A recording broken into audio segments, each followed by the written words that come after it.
Revelations, chapter 20, verse 4 to 7. And I saw thrones, and they sat upon them, and judgment was given unto them. And I saw the souls of them that were beheaded for the witness of Jesus, and for the word of God, and which had not worshipped the beast, neither his image, neither had received his mark upon their foreheads or in their hands. And they lived and reigned with Christ 1,000 years. But the rest of the dead lived not again until the 1,000 years were finished. This is the first resurrection. Blessed and holy is he that hath part in the first resurrection. On such the second death hath no power, but they shall be priests of God and of Christ, and shall reign with him 1,000 years. And when the 1,000 years are expired, Satan shall be loosed out of his prison. The verse hits the air, and suddenly the court erupts. According to the missionary Alexander Mackay, it wasn't a silent room anymore. It was a storm of questions. Chiefs were leaning in, asking questions. Well, we don't know what they asked, but we can assume they were asking questions like, how do the dead rise? Is the soul a shadow? Do we come back with our spears? Mackay was scrambling, trying to answer them all, trying to hold on to his theological argument.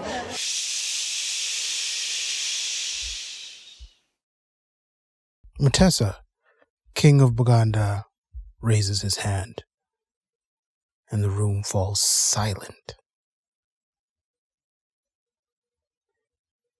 Did you know that the Egyptians have planted a new station in my territory? And within 3 days of Ripon Falls, they are gnawing at my country like rats, pushing their forts nearer. It appeared that Muteesa was not interested in Mackay's sermons that day.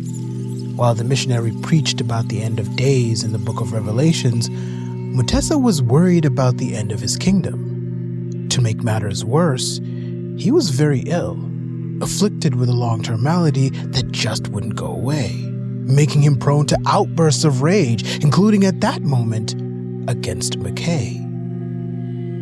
The missionary C.T. Wilson, who was also in Buganda at that time, wrote in a letter dated May 14, 1879. He said the king had abused them, calling them out for their fake friendship, refusing to help when the Egyptians were at his door. Let me tell you what all this was about. To understand why Muteesa was so alarmed, we need to look north. Because long before Britain arrived, another empire was already moving toward the Great Lakes. In the second half of the 19th century, Egypt, under the Ottoman Empire of the Turks, began expanding southward along the Nile. Fort after fort appeared along the Nile, each one pushing deeper into lands that had never answered to Cairo before. But bringing these lands along the Nile under their control wasn't easy. They were repulsed multiple times by kingdoms such as Bunyoro and the Bari people. This didn't stop Egypt, though. By the 1870s, Egyptian forces had reached what is today northern Uganda. And now, they had built a fort only days away from Buganda's borders. For Muteesa, the clock on his kingdom was ticking. He had managed to avert a confrontation with Egypt in 1876, but that wasn't enough. An attempt to form an alliance with Egypt had failed when he sent a letter to Colonel Gordon, the leader of the Egyptian expedition south. In it, he expressed two opposing sentiments. One, he pleaded with Gordon to not attack the kingdom of Bunyoro, this is the kingdom to the west of Buganda, framing them as misguided and not hostile. This he did because the kingdom of Bunyoro was their longtime rival and acted as a buffer state against attacks in the north. If they were cannibalized, Buganda was next. 2. He demonstrated Buganda's value as a partner by suggesting that if attacking Bunyoro was really what Gordon wanted, then he could assist in the attack and take over the country. He would take the south, and Gordon would take the north. However, there was a plot twist. The envoys that Muteesa had sent to Gordon were also looking for passage to Egypt. Passage so that they could deliver another letter that they had to the Khedive of Egypt himself. To which Gordon said, "Hold up, let me see that letter." Gordon opens it and reads it. And what followed was a particularly embarrassing episode for Bugandan foreign diplomacy, because Gordon was shocked to find out that the letters were conflicting. In the one addressed to him, Muteesa had professed to be a Christian. However, in the one to the Khedive, he said he was a Muslim. Now, this was made worse by the fact that of all people who would take offense to such duplicity, Gordon was by far the worst. In his writings, you can see that he considered himself to be a man of uncompromising principle. In one instance, when in Darfur, Sudan, his advisors repeatedly asked him to deceive Sabir, the son of the slave trader Suleiman, so that he could capture or kill him.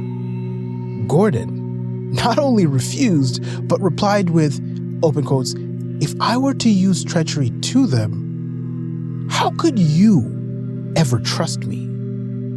Close quotes.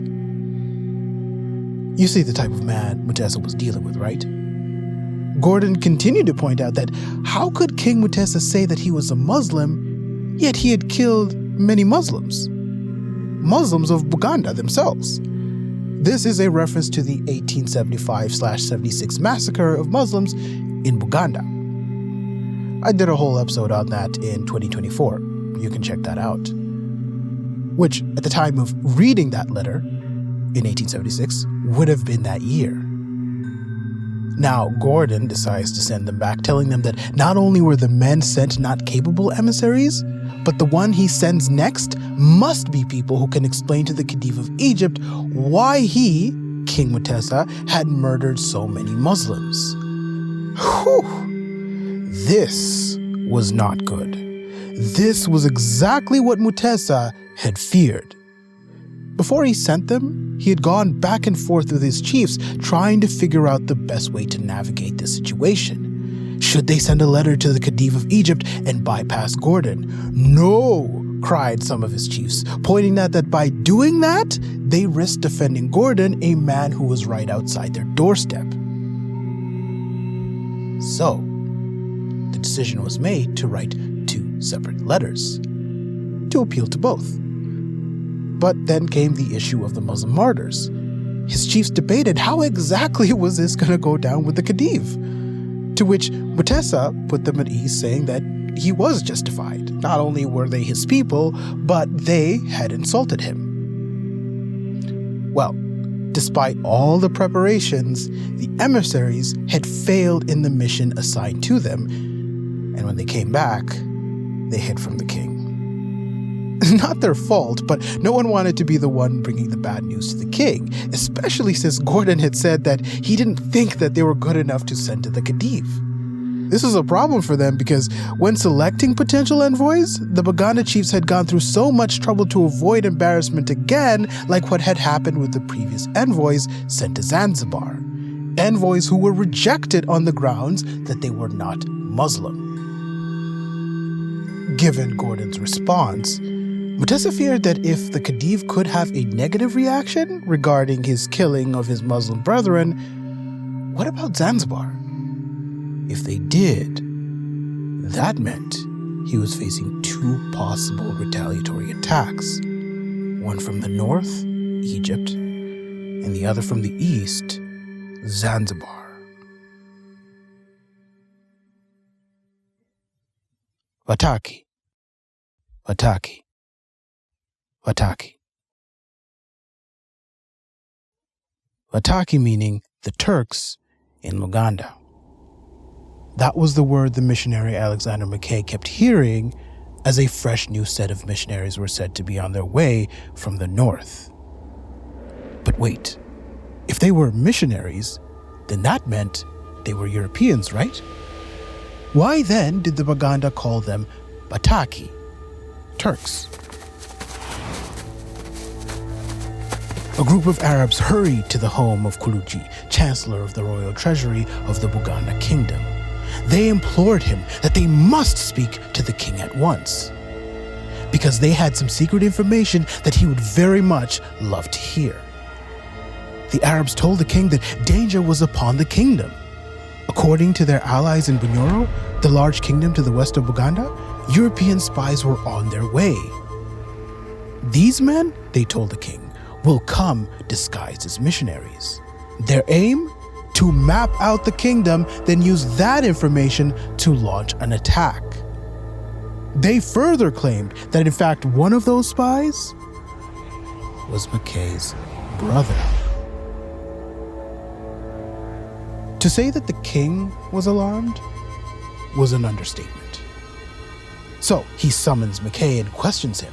He begins counting the number of white men who would come to Buganda: Speak, Grant, Baker, Long, Stanley, not to mention the other missionaries who had come and left. Now 4 more were coming? What do they all want? Muteesa asked Mackay. The Scotsman, trying to keep the king calm, explained that these were holy men from London, coming at his request based on the letter delivered by H.M. Stanley. That's the letter I talked about in the first episode of the Haddington series, the one signaling that Buganda was open to evangelism. Mackay, sensing the distress of the king, tried to change the subject, hoping to ease his mind. But Muteesa cut him right off and asked, "Aren't these fellows coming to look for lakes so that they may put ships and guns on them?" On top of asking Mackay multiple questions about the incoming guests, he tapped his network, trying to find out as much as he could about them. What kind of guns were they carrying? What were they bringing? But all that couldn't ease the king's mind.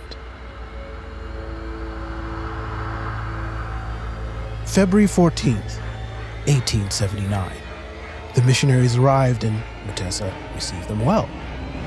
Then, February 18th, 1879, Muteesa received word that, what's this? 2 more white men have arrived?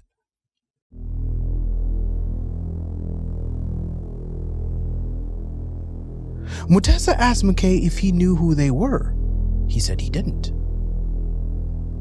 That was actually a lie.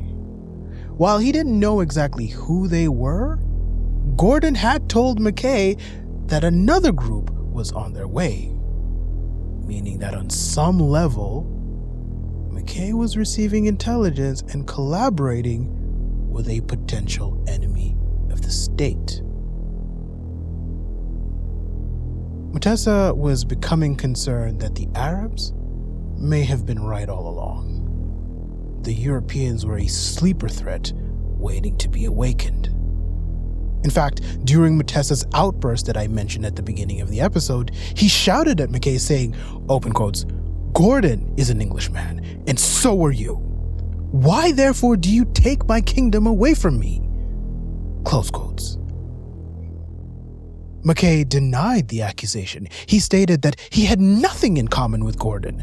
The colonel was working for the Egyptians, which made him effectively an Egyptian, whereas he, Alexander Mackay, was the subject of Muteesa. The king was unconvinced. If only Muteesa knew that his instincts were correct. In about 10 to 12 years' time, Buganda would be completely under British control.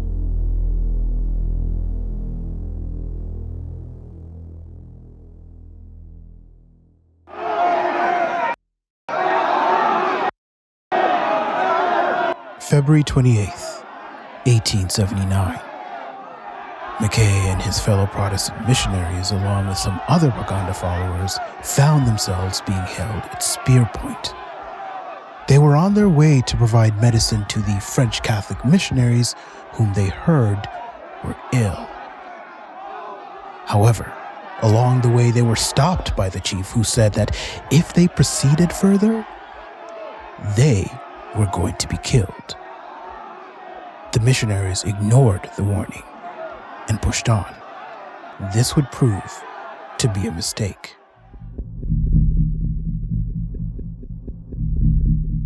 The group found themselves surrounded by over 100 men, armed with spears, clubs, knives, and axes.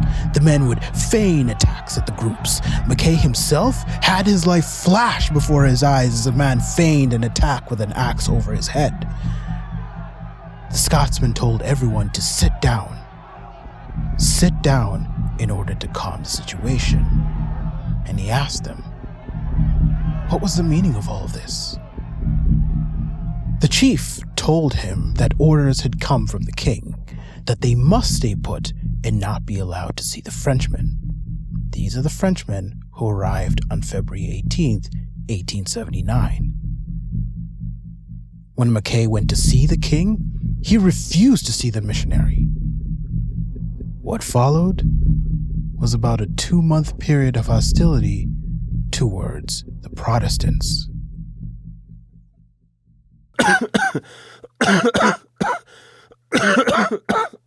Elsewhere, the 2 Catholic priests were being held under guard in a dirty hut. Sick with fever, they took turns nursing each other back to health. For a period of about 2 weeks, they were imprisoned until word was sent that the king would see them. What's interesting about this is that Muteesa had already met one of them. In that introduction, the king saw firsthand the hostility between the English and the French, or Catholics and Protestants. According to Mackay of the CMS Protestant missionaries, the priest didn't speak Swahili well, and when Pearson, one of the other CMS missionaries, offered to speak in French to him, he would not respond to him unless he spoke in Swahili. This and the fact that the priest called Mackay a liar in front of the king when explaining what their beliefs were ensured that these 2 groups got off on a wrong foot. Muteesa was watching. In fact, he had plans to bring them together before him again. To this, Mackay and his missionaries threatened to leave. There cannot be Protestant and Catholic missionaries in the same place. Then all of a sudden that changed. No one could see the king. The lives of the CMS missionaries were made difficult. Getting food was a problem. Teaching people was a problem. And their lives were being threatened. And they felt that perhaps it was time to leave. It's difficult to understand Muteesa's motivations for doing this. And in fact, Mackay felt that it probably wasn't the king, that it was most likely the Buganda chiefs that got too excited to make his life miserable. But we learned that Muteesa had been ill. Remember I told you in the beginning that his illness made him prone to outbursts of rage? During this 2-month period, we are told that he got so bad that he didn't want to appear in public. Mackay even received word that they believed that he was going to die. Apparently, some of the chiefs were waiting patiently for the king to pass away so that they could kill the missionaries. So, while the king suffered, everything froze to a standstill. The 2 different groups of missionaries were held separately while the king recovered. If this was the case, it suggests a containment strategy, while the very life of the state hung in the balance. The matter of the foreigners had to be managed until the king recovered. To explain further, in Buganda and Bunyoro kingdoms, the kings were seen as the kingdom itself. If they were dying, then so was the kingdom. However, Muteesa's illness is one explanation for the state of affairs during this period. Trust was another. By this time, I've already explained how the CMS association with Colonel Gordon was primarily to blame for the lack of trust. This was made worse by the constant whispers of the Arabs who feared that the king would stop trading with them if the Protestants remained. There were also the Buganda chiefs of the traditionalist faction, who were watching their culture be eroded in real time. But now they had the French Catholic White Fathers, who not only denounced the teachings of the Protestants, but appeared to appeal to Muteesa's heart.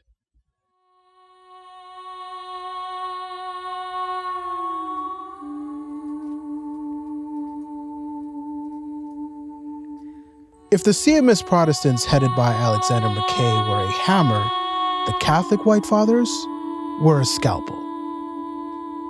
Unlike their Protestant counterparts, they had been trained for their religious missions.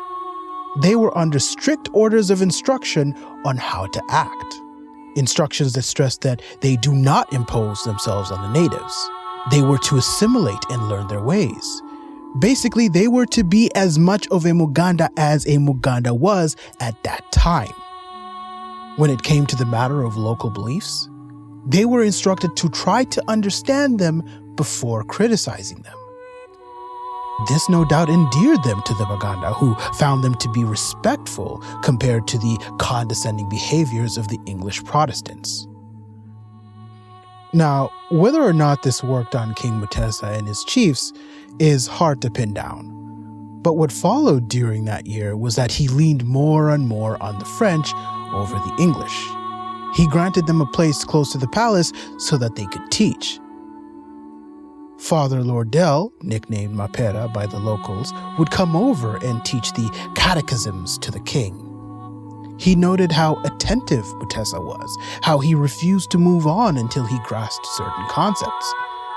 And over time, Father Lordell came to be relied upon heavily by the king, especially when it came to matters of his health. After 4 months, he finally fulfilled his promise of sending canoes to the fathers left on the southern shore of the Lake Victoria, in Kage. Muteesa sent a 24-canoe flotilla to pick them up. The French were overjoyed. They were happy, believing that they were making progress on their mission. However, after a while in late July, it was then that Muteesa asked them if they would send a group of envoys to France to put Buganda under French protection against the Egyptian Empire. The White Fathers were aghast, realizing that the king had harbored underlying motives this whole time. This put them in a bit of a quagmire. How exactly do you go about this situation? Up to that point, they had gained favor in the king's eyes. So to tell him no might potentially jeopardize their mission. So they sidestepped that request by saying that they couldn't as of yet, since they weren't cleared to leave. But, however, they could perhaps send a letter to the consulate in Zanzibar and see what they say. Yeah. All the king heard was blah, blah, blah, no, blah, blah, blah, I don't want to do it.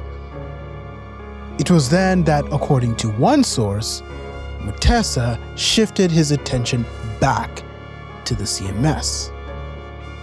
However, that doesn't seem to be true, since the envoys that were sent to England left in early June. And that conversation happened later in July. So what this seems to suggest is that Muteesa had intended to send another set of envoys to another superpower in an effort to see what he could get. One of the books I'm using for this episode is written by a man called Muteesa. Muteesa was a young page at the court of Muteesa during the events of this story. But while reading it, something jumped at me. I'd like to read you an excerpt from chapter 1. It goes, title, Backward Traditions We Better Forget. Open quotes. This is Muteesa speaking. Let me begin by discussing some of the things which we in our ignorance in the past considered good, but which we now look at with disdain. Close quotes. Mukasa goes on to list a number of things, which we now look at with disdain. And he says, adoring spirits, oppression of women, oppression of servants, and manner of dress, etc., among a number of things. Under each of them, Mukasa writes that we no longer practice those things, that we now know the right way, that we have found civilization. I'm paraphrasing, but that is the gist of it. To be clear, Buganda society did have many issues. What I'm objecting to is the wholesale description of traditional culture as backward norms that we need to forget. As if to say that Victorian England was the perfect society and that they didn't have any of the stated ills. In fact, the book is titled Backwards Never, Forward Ever. In Luganda, Simuda Nyuma. It struck me that this was the mindset that the missionaries had been trying to impart on King Muteesa. You see, when they first arrived in 1877, the CMS Protestant missionaries had floated the idea that they would like to take the king or some of his chiefs to England. And they hoped that the Buganda would witness with their own eyes the civilizing influence Christianity had on Great Britain. And if they did, they would want it for themselves. A king or chief was a great target because they could influence their people. For whatever reason, this idea never materialized. Until the king felt he had a legitimate reason to consider their offer. With the Egyptians on the horizon, it was only a matter of time before they were annexed. Up until that point, Muteesa had heard of the technological advancements of the outside world. He knew of railways, steamers, cannons, the telegraph, and now the Egyptians, led by Colonel Gordon, had not only had those things, but were slowly inching towards him. He had invited the English, believing that they would help build up Buganda militarily. Apparently, the British-American journalist Henry Morton Stanley convinced Muteesa that he needed to ask for missionaries, that if he did, England would provide arms. Instead, what Stanley wrote was something else entirely. He portrayed Buganda as a heathen nation crying out for spiritual help. Hence the confusion. The CMS missionaries arrived expecting an eager people, only to find out that the king wasn't interested in their sermons, but rather their guns and expertise. The unfortunate missionaries came to describe Buganda as a trap, and in a lot of moments wanted to leave. And some did leave, very bitterly too. Yet they were also determined in their mission. Alexander Mackay believed others had suffered more than he. The Scotsman wrote that he realized the king wanted proof that they intended to acquiesce to his demands, that was the only way to make it through. For Muteesa, Mackay was exactly the kind of white man he had asked Stanley to send.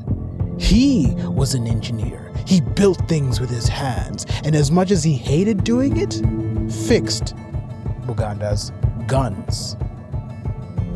This was not something that his fellows like C.T. Wilson had agreed to.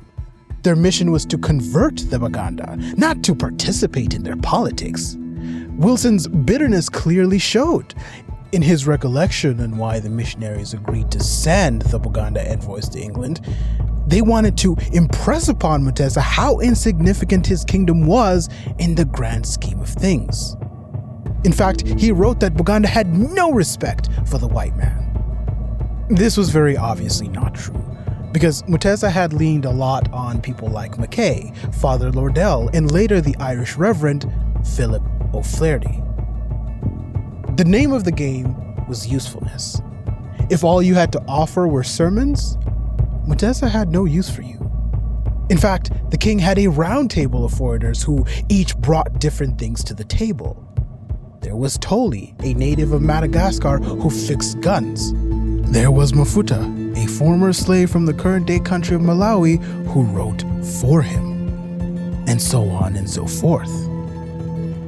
So people like Wilson and others didn't really stand out because they weren't aligned with his biggest priority, which was making Buganda stronger. That's why Mackay became his favorite among the CMS. His engineering ability was too premium for the king to let go of him even when he begged to leave.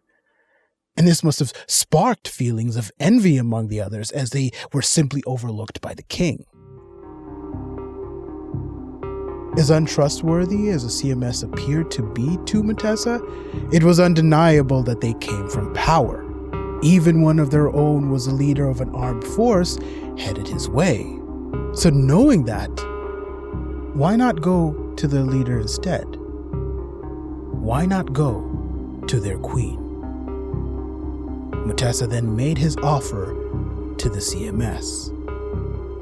He wanted to go to England himself, for not only political reasons, but also for a chance to see the outside world, and also to get treatment. But upon mentioning taking the king, the chiefs erupted in protest. Take the king? Where?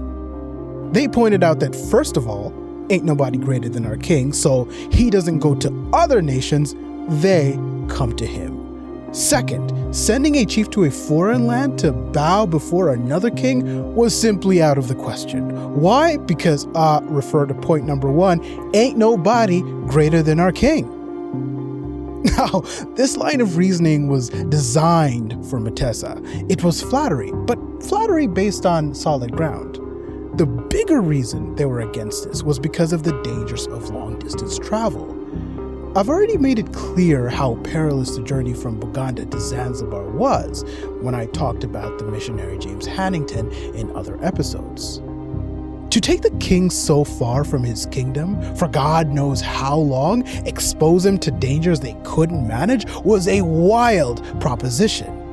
Would the kingdom even be there when he came back? And knowing how ultra-competitive Buganda politics was, Muteesa most likely would have had a coup on his hands by the time he returned. With that in mind, Muteesa backed down from his desire to travel. Instead, 3 Baganda were picked.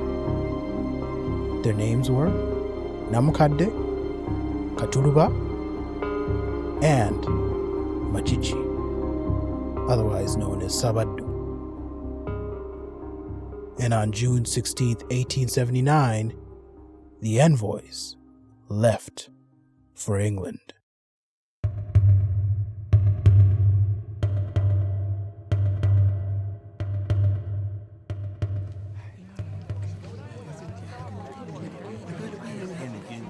Rubaga, capital of the Buganda Kingdom, March 18th, 1881. A large group of people pushed their way through a reception hall that the Baganda call Eluchiko. It was packed with people, buzzing with excitement. Excitement to hear about the journey of the Buganda Envoys. It was a momentous occasion, for no one believed they would return. In fact, most people who left for Zanzibar were never seen again. At the reception, one of them spoke. Open quotes. "We have no country, my master." Close quotes. "Say that again?" the king exclaimed.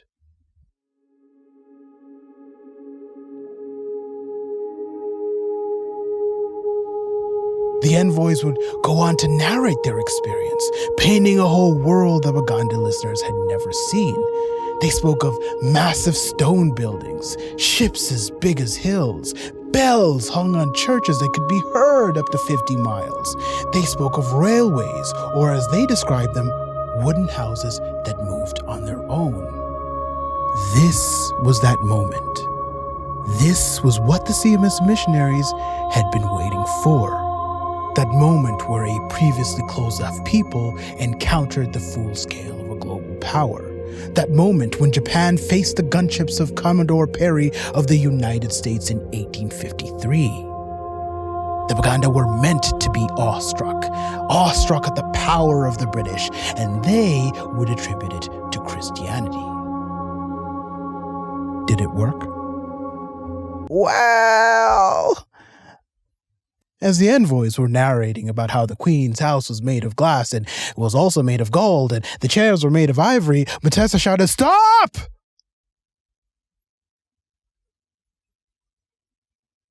The king dismissed the court and told a particular envoy, "You, come here." He instructed him to never repeat that story again, and that the only person he would tell it to would be him. If the mission had been to make Muteesa feel insignificant, as C.T. Wilson said it was, in that moment, they succeeded. Muteesa did realize that his kingdom was a small fish in a much larger pond of the world, and it was documented that he didn't like hearing that another ruler was better than him. That being said, his reaction to this whole affair was mixed. He expressed enthusiasm for the CMS, saying that he would like to go to London himself. In the meantime, he encouraged his people to read and learn from the CMS Protestants. But don't get it twisted. Muteesa had not in fact seen the light and realized that Christianity of the Protestants was the truth. His mission for sending the envoys was to achieve an ally in England. To that end, he didn't get what he wanted. The British Foreign Office refused to receive them, and instead, the Queen met them in secret. But what was gained for the king was more symbolic. It was proof of Buganda's status, its prestige. They had sent envoys to a faraway foreign nation, and they were well received. Also, with the mission, he gained knowledge of the outside world from the mouths of his own people. Until that point, all he knew about England had been from foreigners. Now, he could verify what they had been saying. He learned what they had, how they worked, and most importantly, how best to use them to his ends. Because the envoys told him that the Arabs had been lying, that it was the British who were really in charge. They saw this in Egypt, and they saw it in Zanzibar. Muteesa must have gone, "Oh, really?" For all that Mackay had been saying that he was different from Colonel Gordon, that Gordon was working for Egypt just like Mackay was working for Buganda, to Muteesa, this was further confirmation that the English were the ones to watch. And even before the envoys came back, Mackay relayed to Muteesa that he was free to take the fort of Umruli that was vacated by the Egyptians. This had been due to his correspondence with Colonel Gordon. The colonel had opted to withdraw from the region altogether, choosing instead to acknowledge the sovereignty of the nations in the region. Egypt's reasons for withdrawing were multi-layered and complex. For example, the Sultan of Zanzibar objected to Egypt's encroachment in the region, citing vague claims over the area. He then complained to the British consul John Kirk in Zanzibar, who lobbied on his behalf. The British Foreign Office put pressure on the Khedive of Egypt to cease his takeover operations in the area. Let's not forget that the CMS presence in the area most certainly influenced that decision. They had, in a sense, laid a Christian claim on the kingdom of Buganda. If Egypt took over, then Islam would be the religion of the land, thereby destroying their work. So unbeknownst to Muteesa, there was all this politicking going on behind the scenes. As for the CMS's more important goal of conversion, when it came to the matter of the king's own change of faith, that was a completely different story. He told the missionaries that he will follow their creed and marry one wife like they had wanted him to, In fact, he even did pick one of his wives and gave her a new name, calling her Kabaka of the kingdom. But Muteesa so often changed his mind, and with the return of the envoys, he decided that actually the wife he wanted was the daughter of Queen Victoria. They must have been stunned at this request, knowing full well that was never going to happen. Mackay tried to convince the king that he must understand that it would be difficult for a princess of England to come and live with him in Buganda. The only one of Queen Victoria's daughters who wasn't married was Beatrice. I doubt he knew that. I even doubt he knew how many daughters she had, let alone who they were. I think Muteesa himself must have known that this was highly unlikely, especially for himself, because the matter of abandoning multiple wives was not only difficult for him to fulfill, but was also fiercely opposed by the establishment of the Buganda kingdom. His mother, in particular, and the traditionalists refused this on traditional grounds, citing that no king had ever in the history of Buganda had just one wife. But they also pointed out the issue of picking sides. As one chief explained, and his name was Mukasa, better remember that name, if the king picked one side, there would be war, thereby bringing Muteesa right back to the middle of all the factions in his kingdom. The traditionalists, the Protestants, the Muslims, and then the newly arrived Catholics. The CMS missionaries were disappointed. In the end, the diplomatic mission to England didn't yield lasting results. The king was bouncing between their faiths, and the envoys they had sent to England had reverted back to their Buganda ways in full force. But they were especially disappointed when they learned that the men that they had sent as envoys were not in fact chiefs or high-ranking nobility, as they had been led to believe, but they were just random peasants. Yeah.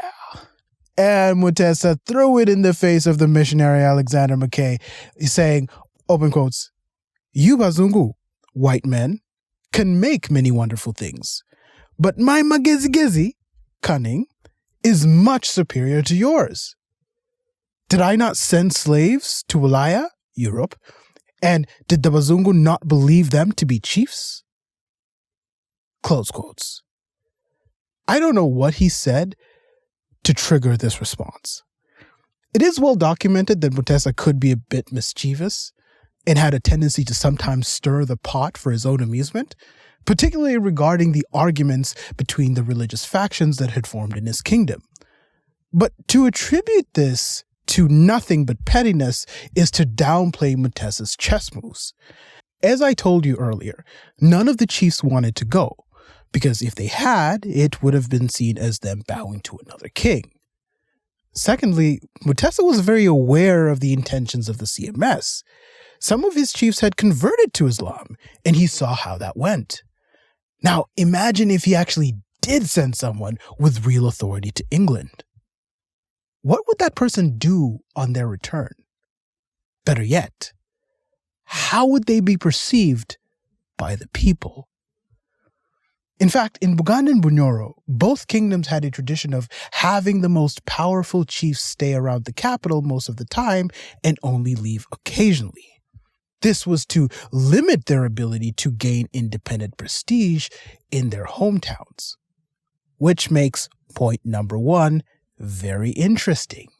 Even if they wanted to go, pushing that desire could be looked at as very suspicious. The flattery angle was the only way to go.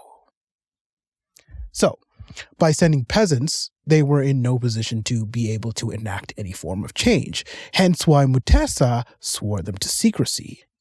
In fact, the peasants were more likely to be obedient, as was seen with Namukade, one of the envoys who became antagonistic to the missionaries. This was a perplexing turn of events, given that he had just come back from Europe and, according to him, had been treated there so kindly. So what gives? Straight answer, I don't know. And no one attempts to answer this question either in the sources. So, allow me to speculate. I think that perhaps the visit to England may have inspired a defensive reaction in Namukade. The sheer scale of the British Empire must have been intimidating to him, and it made him want to defend his country in an effort to reassert the value of his kingdom. Also, despite the British saying that they had treated the envoys hospitably, I suspect that that may not have been entirely true. It's quite possible that Namukade didn't like being paraded about as a curiosity in England. He must have sensed that the English didn't have respect for them. So when he came home, he needed to prove a point. Namukade joined the traditionalists and bribed a chief to take away land from the CMS that the king had given them. I also think that when Muteesa told them to never tell anyone what they saw, he must have realized that it was important to the king to not spread the ideas of the British around. And by undermining them, he would ingratiate himself to Muteesa, which worked because Namukade acquired a sort of chiefly status after his trip. Look, we could speculate endlessly. Just know that Namukade didn't just wake up one day and despise the British. Something must have happened. He was a prime example of the re-education mission having failed, unlike with Hamukasa, as we see later on. With the Egyptians having pulled back and the envoys returned, for King Muteesa, the pressing need to strengthen his kingdom still remained. But to achieve that, he had to figure out how to extract from the foreigners who were at his court. This is what power required, and they in turn battled for the fate of his soul. Until next time, on those who came before us.